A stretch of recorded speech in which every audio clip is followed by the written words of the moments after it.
ressurreição de Jesus. E o que é ressurreição? Porque Jesus morreu na cruz na sexta-feira e no domingo Jesus acordou da morte. Abriu os olhos, passou a respirar, o coração voltou a bater. Aí o menino, mas pode isso? Ele, aconteceu com Jesus, né? Aí, então, se eu morrer daqui a pouco, vai passar 3 dias, eu vou acordar, abrir o olho, meu coração vai bater, eu vou voltar a respirar? Ele, não é assim. Mas se acontecer com Jesus, por que não pode acontecer comigo? Mas é diferente. Aí com aquela paciência, né? E aí ele falou assim, tá bom, ressurreição, ele é. E não pode acontecer com ninguém. Não, mas acontecer com Jesus. Mas por que acontecer com Jesus? Porque ele é o Filho de Deus, né? É o Messias. Por isso que aconteceu com ele, ele teve que retornar para o povo para terminar de cumprir a missão que Deus lhe deu.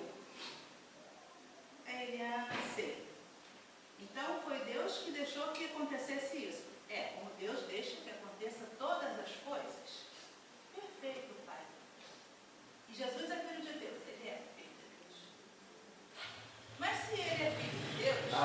Chega, vai brincar. Irmão? Chega, vai brincar, meu filho, pelo amor de Deus. Ele é nosso irmão. Tá bom, então. Mas eu ouvi falar que Jesus era Deus. Ele é. Também, Jesus é Deus. Deus veio em forma de Jesus. Mas se Deus é Jesus e Jesus é Deus, ele é filho dele, pai dele mesmo? E assim o garoto foi perguntando, dançando, o pai perguntou o nosso excelentíssimo descansou antes do pai do garoto descansar. Aí, enfim, as perguntas que ficam, né, na nossa infância, pergunta nessa religião daqui, pergunta nessa religião dali, o porquê das coisas, aí tem o porquê sim. Não é porque sim. Quando você crescer, eu te explico melhor. É porque é assim, tem que ser assim. Aí vai brincar. Ele foi, não muito satisfeito, voltou, pai, só mais uma pergunta. Coelho põe ovo? Aí ele, não. Então o coelho da Páscoa é diferente dos outros coelhos, né? Ele, não. O coelho da Páscoa é o mesmo coelho, só que ele não põe ovo, ele só carrega, ele só traz, ele é o transportador, é o iFood. Tá. E por que o ovo tem que ser chocolate? Última pergunta, pai, prometo. Meu filho, por quê? Aí o pai bota a mão na cabeça desse garoto para me alugar. Eu quero ler meu jornal. É porque Jesus gostava de chocolate. Pronto, agora vai brincar. As perguntas vêm, as crianças perguntam. E muitas das vezes deixa a gente meio que desconcertado. Eu fui uma criança assim, perguntava muito. Na escola de catecismo, por exemplo, eu tinha uma professora, uma senhorinha, que tadinha, era complicado. Eu chegava em casa com 50 mil perguntas. E aí minha mãe, coitada, ele tinha que aguentar. Aí um dia eu falei para ela assim, eu não quero mais ir no catecismo. Não quero fazer o primeiro, não quero porque eu vou lá, a moça não sabe me explicar nada do que eu pergunto, ainda fala que eu sou chata. Que eu pergunto demais. Então, as perguntas, elas tinham resposta. E quando a gente, graças a Deus, entra para a doutrina espírita, começa a perguntar na doutrina, a gente tem as respostas. E aí a doutrina espírita não vem para contradizer nenhuma religião, ela vem para explicar essas perguntinhas que o garoto fazia para o pai. E que nós, certa feita, fizemos para os nossos pais.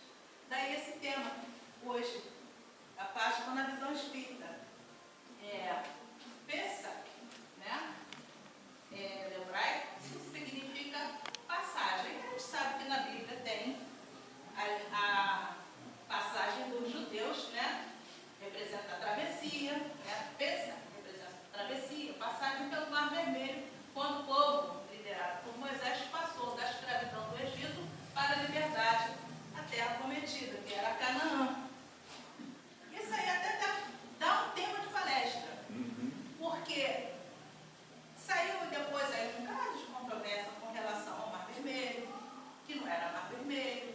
Se a gente for entrar nesse mérito, a gente não sai daqui hoje. E a ideia hoje não é falar do Mar Vermelho, que não é uns acharam um significado sobre ser um pântano, que ora encharcava, ora secava, e assim houve a possibilidade da travessia, e por aí vai. Né? E também soubemos que a Páscoa já era uma comemoração na época de Jesus. Era uma comemoração judaica. E então, portanto, era uma festa cultural. Tinha o Domingo de Ramos, que acontece até hoje no catolicismo, uma semana antes. Né? Então, a gente vem ouvindo falar de Páscoa desde que a gente se entende como gente e seus significados. Para os cristãos, representa Jesus Cristo, né? Que trouxe a mensagem da salvação, do amor e da reconciliação entre os homens de Deus. É a mensagem, a reconciliação entre os homens e Deus. Essa reconciliação é que aquele que procura, através de uma religião, ou não, né, religião, religar-se, né, ele é o que o cristão sempre procura, ter cada vez uma ligação mais profunda com Deus. Jesus trouxe essa mensagem. Ele falava sempre do Pai. Todas as vezes que ele se reunia, o sermão, ele sempre falava do Pai. O Pai nos ensina desta forma e ele veio ao mundo para nos ensinar, né?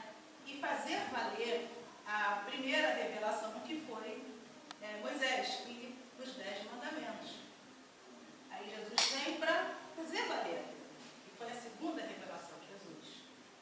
Então, para os cristãos, significa Jesus Cristo. Né? Sempre vai ser Jesus Cristo. E assim, a reconciliação, muitos ainda não conseguiram conhecer Deus, ainda não aceitam, né, que são os ateus, e nós respeitamos muito a posição de cada um, o que a gente chama de livre-arbítrio, não é isso? Amor, sem amor não há salvação, a gente sempre fala sobre isso, o amor ao próximo está lá, né? No mandamento maior, amarás a teu Deus sobre todas as coisas, e ao teu próximo como a ti mesmo. E assim vai se estudando através dos anos, dos séculos, sobre o que nós precisamos. Aí a igreja vem e dá um novo significado para a Páscoa. Associou-a à imolação de Jesus, isto é, o sacrifício de Jesus, após o julgamento, na execução de sentença de Pilatos, morte e ressurreição de Cristo. Aí daí vem a Sexta-feira Santa, que a gente chama de Sexta-feira da Paixão, paixão e morte de Cristo, né? E no domingo a sua ressurreição. Houve um julgamento. Teve até uma escolha, né, sobre Pilatos perguntar se o povo preferia Jesus ou Barrabás. Está na Bíblia. Né? E assim Jesus padeceu, sofreu na cruz, sangrou até a morte, como nós bem sabemos, padeceu, e aos olhos das pessoas da época que viram Jesus depois disso, ele ressuscitou. Isso é, como o menino perguntou para o pai, ele abriu os olhinhos, o coração voltou a bater naquele mesmo corpo que se esvaiu em sangue na cruz,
sendo o intermediário entre o espírito e a matéria.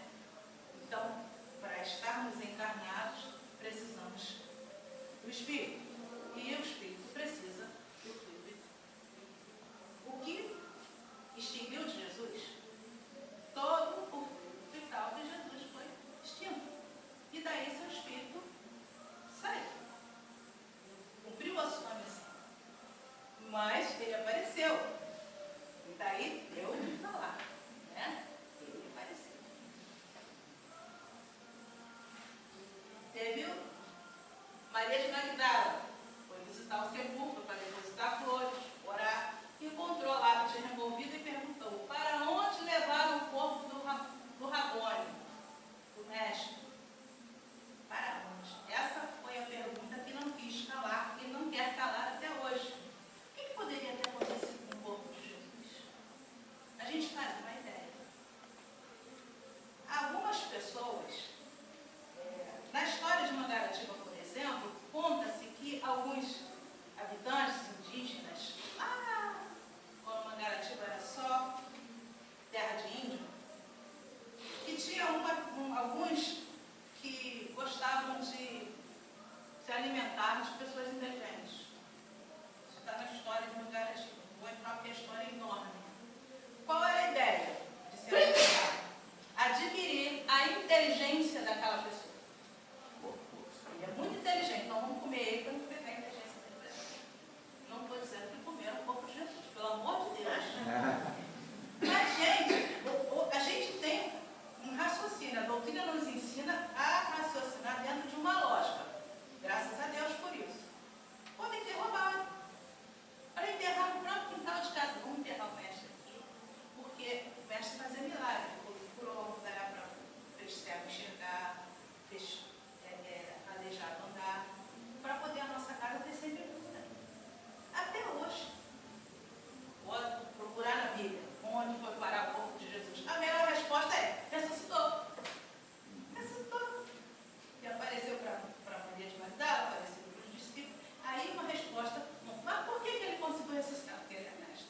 Ah, porque Jesus é Deus, Deus é Jesus, é uma coisa só. Em outra religião se fala assim: é uma coisa só. Aí o menino pergunta para o pai: então ele é pai dele mesmo? É a pergunta que eu faço. Então a gente começa a raciocinar assim. A ponta da doutrina que ela coloca a gente para pensar. Né? Na visão espírita, não houve ressurreição física de Jesus, por ser cientificamente impossível. Falamos do fluido vital. Né? Extinto. Uma vez extinto, impossível o espírito voltar a habitar aquele corpo. As aparições nada mais eram do que o corpo espiritual de Jesus. Algo perfeitamente natural. O que nós aprendemos que o espírito, ele sobrevive ao corpo. E se ele tiver que aparecer, ele aparece. E quem pode ver? Os videntes. Nós vamos chegar lá daqui a pouco. Que é como a doutrina explica. Né? Ele apareceu, todo mundo se assustou. Aí, ele queria o quê? Por que Jesus apareceu? Por que Jesus? O que nós acreditamos foi uma materialização. Nós vamos chegar já nessa parte.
destaca só os médios videntes. Ou seria essa a possibilidade? Somente os médios videntes viram Jesus?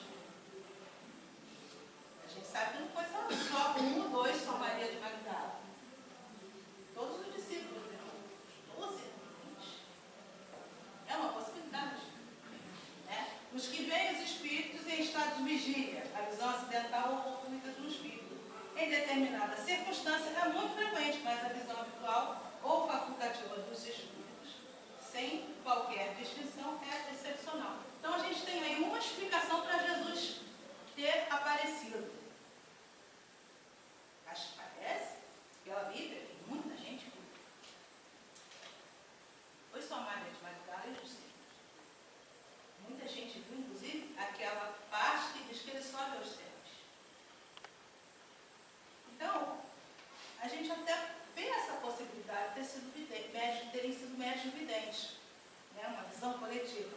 E a gente vê a possibilidade da materialização. É onde os espíritas sempre costumam bater na tecla. Jesus materializou-se como um fenômeno de materialização. Acontece com a utilização de fluidos ectoplásmicos, de seres encarnados ou de elementos da natureza, para a possibilidade do espírito seja visto por todos. Então, essa é uma explicação mais coerente. Jesus precisou materializar-se para terminar o seu trabalho ainda na Terra. Claro, ele deu continuidade depois em espírito. Dá continuidade até hoje, porque para nós cristãos, ele vive entre nós. Em nosso coração, em nosso pensamento, nossos sonhos, dentro das casas espíritas, dentro dos templos religiosos. Jesus vive. Ele só não precisou mais aparecer para ninguém, porque a humanidade passou a crer em Jesus de fato. Nessa época ele quis rechaçar, ele quis já deixar um recado. Ali está a terceira revelação. Eu sou a prova da terceira revelação. O Espírito não morre. Vamos ver um vídeo.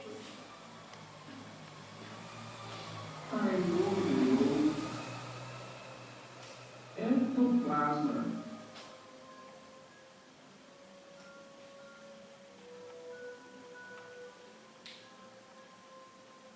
Ectoplasma é um termo introduzido na parapsicologia pelo médico fisiologista Charles Richer, ganhador do Nobel de Medicina em 1913, por descobrir a anafilaxia. Em seu estudo, o médico concluiu que todas as pessoas têm ectoplasma excretado em momentos de histeria. De acordo com o cientista, nos estágios iniciais, há sempre véus brancos e manchas eritosas flutuando. Desenhos vão gradualmente se formando nesta pasta gelatinosa e pegajosa.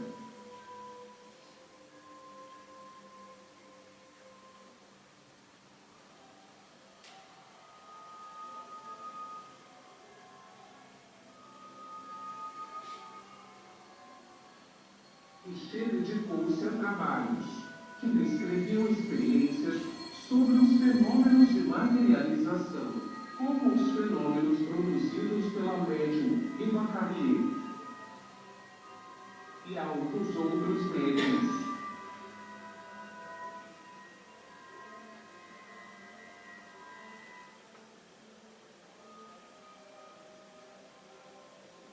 Dr. Albert von Schenker Montezin, observando que seria uma manifestação ectoplásmica feita pela médium Eva Carrier, 1912.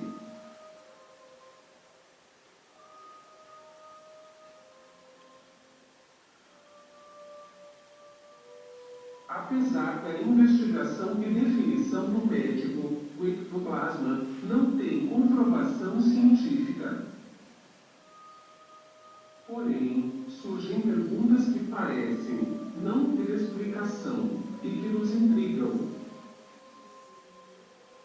Por que grandes homens da ciência, como Charles Richer, Nobel de Medicina, descobridor da anafilaxia. Sir William Brooks, descobridor do plasma, o quarto estado da matéria. Alfred Russel Wallace, criador das bases da teoria da evolução, juntamente com Charles Darwin.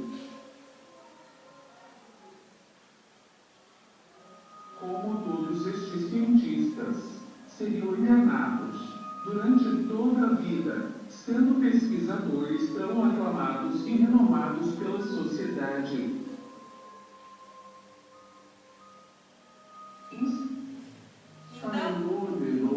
Vamos lá. Então, essa foi uma explicação que nós achamos assim, a mais plausível de todas. Jesus realmente materializou-se e com a utilização do ectoplasma, foi pesquisado muito tempo depois. Foi analisado por esses personagens aí e trouxe cada vez mais esclarecimento. Mas ainda tem muita gente que não acredita. Como pode? Como é possível? E aquela questão do palpável, eu não vi, eu não palpei, então eu não acredito. Não é? As sessões de materialização, hoje em dia, não são assim mais tão necessárias, mas grandes casas espíritas, como o Frei Luís, por exemplo, não sei se ainda tem as sessões de materialização, alguém sabe dizer? Tem. Frutuoso, né? Aí, então, são materializações comprovadas, né? E a gente teve aí assuntos e mais assuntos envolvendo Chico Xavier, né? E tantos doadores de ectoplasma que já foram temas de palestra e tudo mais. Então, a gente só pegou essa parte do ectoplasma e da materialização para a gente raciocinar na questão de Jesus ter se materializado. E foi, inclusive, ele foi tocado. Tomé tocou em Jesus. É o mais incrédulo de todos. Né?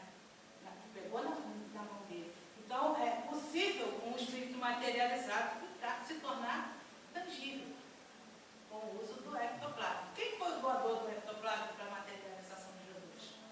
Pode ter sido qualquer um dos 12. Ou todos. Inclusive, Maria de Magdala, então, é um elemento, né, natural. Na mesa mediúnica, os médios, e tem os médios que têm maior incidência de ectoplasma, que nós chamamos de médios doadores, ectoplasmistas. Eles, quando os espíritos vêm ao quebrados, né, se sentindo faltando um pedacinho, esses médios doam para que esses espíritos consigam se recompor. Aí já é um outro material, um outro tema para a gente estudar junto com a mediunidade, que é estudada aqui todas as quartas-feiras.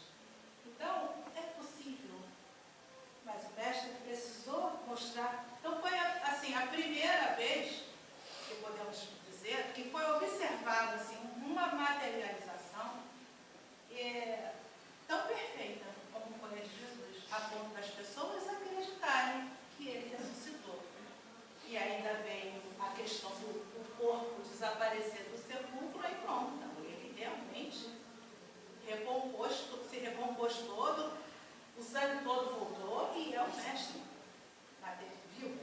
Não existia essa questão de materialização, não existia nem essa palavra. Os estudantes, os cientistas, os grandes pesquisadores, ou seja, a gente pode verificar que Deus vai fazer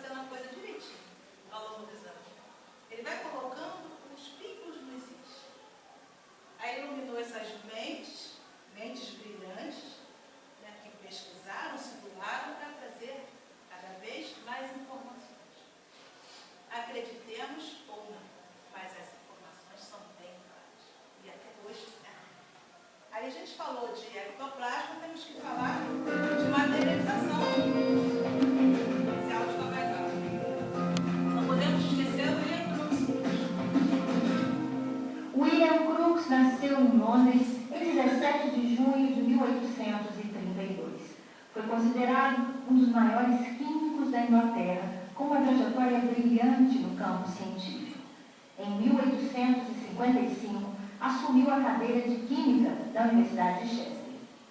Após persistentes estudos em torno do espectro solar, construiu o radiômetro em 1874. No ano seguinte, descobriu um novo tratamento para o ouro.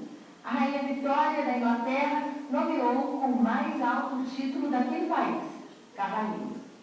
Com a fibra de investigador, William Crookes passou a pesquisar os fenômenos mediúnicos, a princípio para desmascarar as fraudes que ele acreditava existir na prática da mediunidade.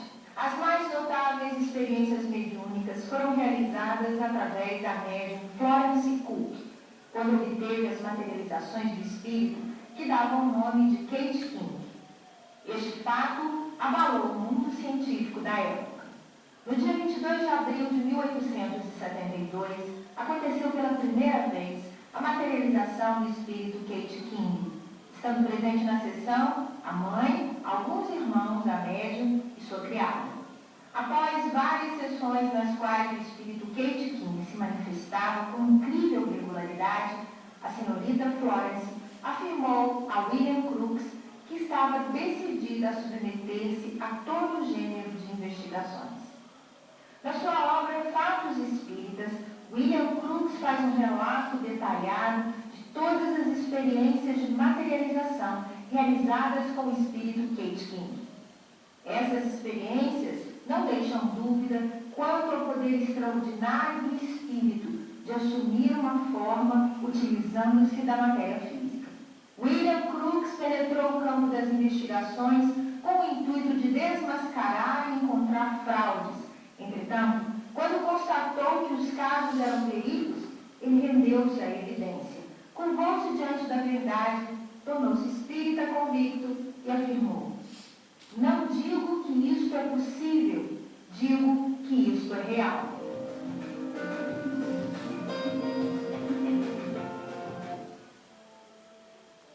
Aí, gente, não teria como falar de ectoplasma sem falar sobre o grande William Crookes, né? E a materialização de Kate King.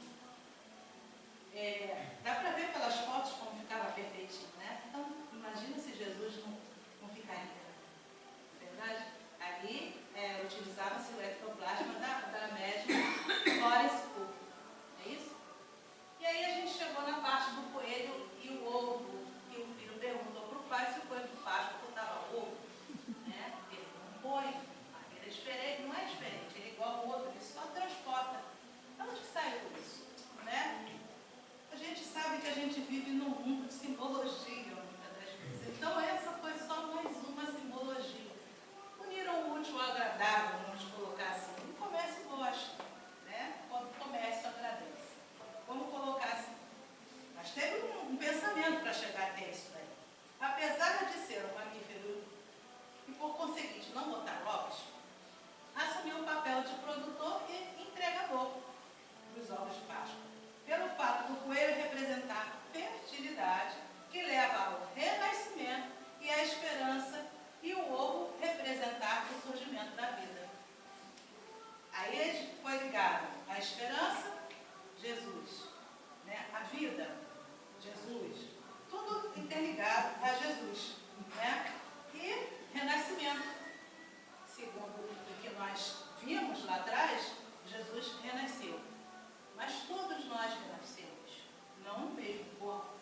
Temos essa oportunidade bendita de voltarmos, claro, um pouco diferente, porque aquele que o fluido vital se foi, infelizmente, impossível, né, se habitar novamente. Então temos esse renascimento, né, o espírito que não morre nunca, essa ligação que eles colocaram, né, essa simbologia, o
tornarmos pessoas melhores.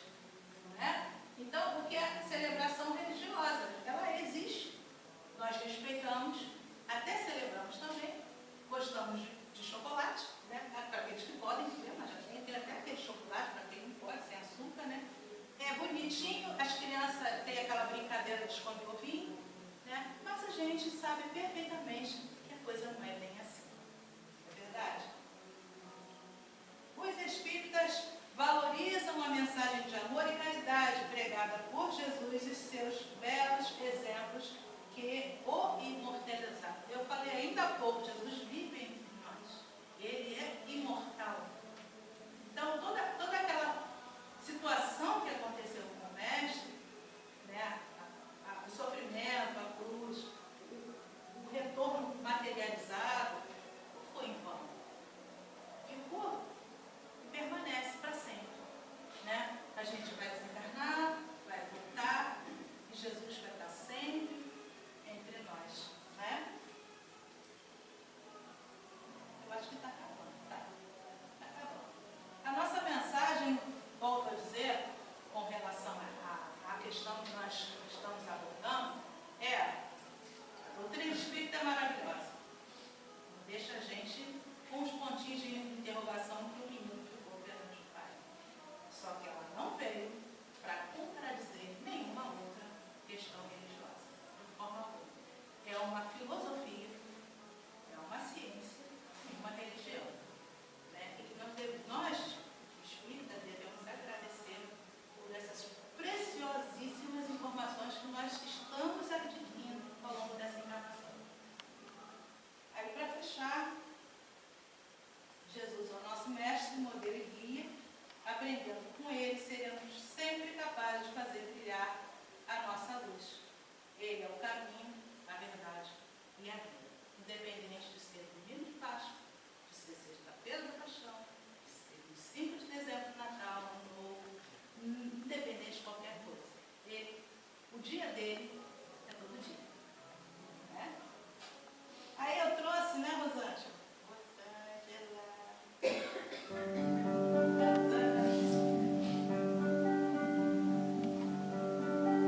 Você